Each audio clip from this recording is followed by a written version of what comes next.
Jeudi 21 février 2019, au port autonome de Pointe-Noire, nous réalisons le premier volet d'une série de 3 reportages consacrés à la réhabilitation du port de Brazzaville, à savoir le chargement et le transfert des pièces des 4 grues financées par l'Union européenne, leur montage et leur réception officielle par les autorités congolaises.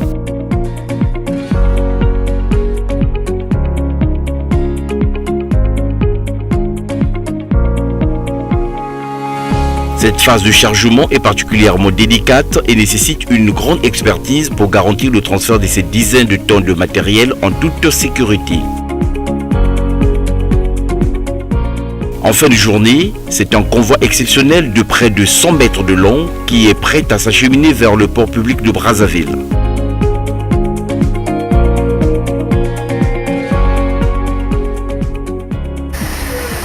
Attends, j'avance et puis toi aussi tu avances.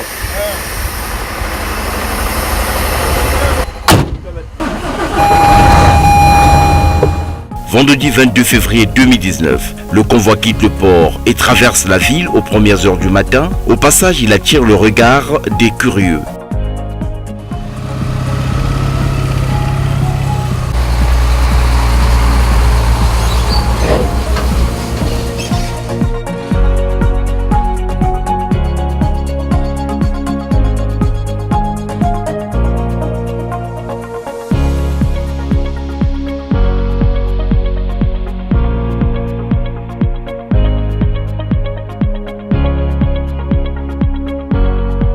Au péage de Mengo, le convoi marque son premier arrêt pour les formalités d'usage.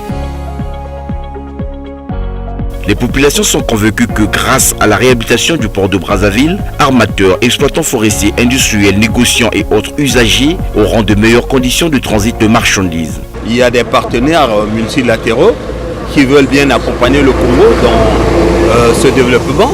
Ça ne peut qu'être quelque chose de bon augure de la part de l'Union européenne. Ce que nous avions perdu, à savoir notre position de pays de transit que nous avions perdu. Avec ces portiques-là, le Congo pourrait encore redorer son blason en tant que pays de transit.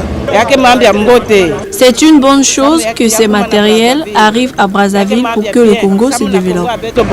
Ça crée automatiquement des emplois. Mais ces portiques-là doivent être manipulés. Pour qu'ils soient manipulés, il faut des hommes. Et le flux de marchandises qui passerait par le port de Brazzaville, ce serait plus le même flux d'hier. Donc il faudrait plus de dockers, comme on dit hier. Donc il faudrait plus de dockers, donc plus de manutention. Et ce n'est qu'une bonne chose pour le Congo.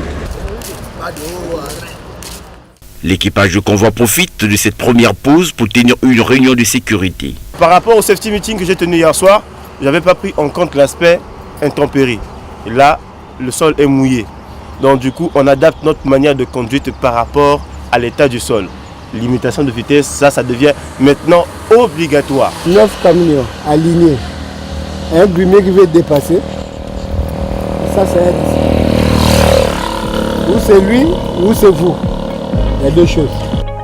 L'impressionnant convoi des équipements dédiés à la modernisation du port de Brazzaville prend le chemin de sa destination finale, au grand étonnement des populations des localités desservies par la route nationale numéro 1. C'est une chance et nous voulons que ces genres de partenariats se multiplient pour qu'il y ait du travail et que les conditions de vie soient améliorées.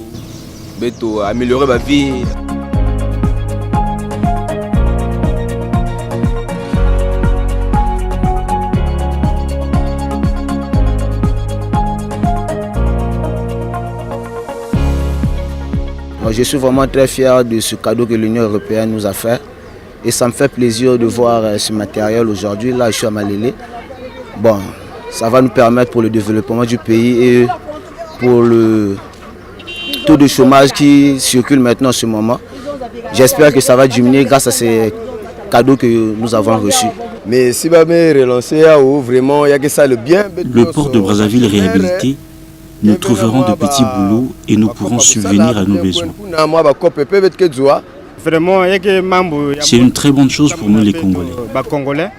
Ces genres de choses, on ne les voyait plus. Maintenant que ces matériels sont en train d'être acheminés vers Brazzaville, cela nous réjouit fort bien. Si le port est réhabilité, il y aura moins de chômeurs.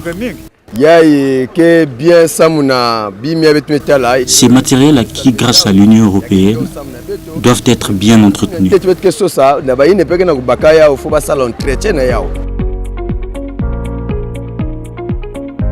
À 60 km à peine de la mer, une forêt. Et à travers cette forêt qui s'épaissit au fur et à mesure que la côte s'éloigne, une montagne haute de 800 mètres. Voilà le Mayombe, un centre vital de la route Pointe-Noire-Brazzaville.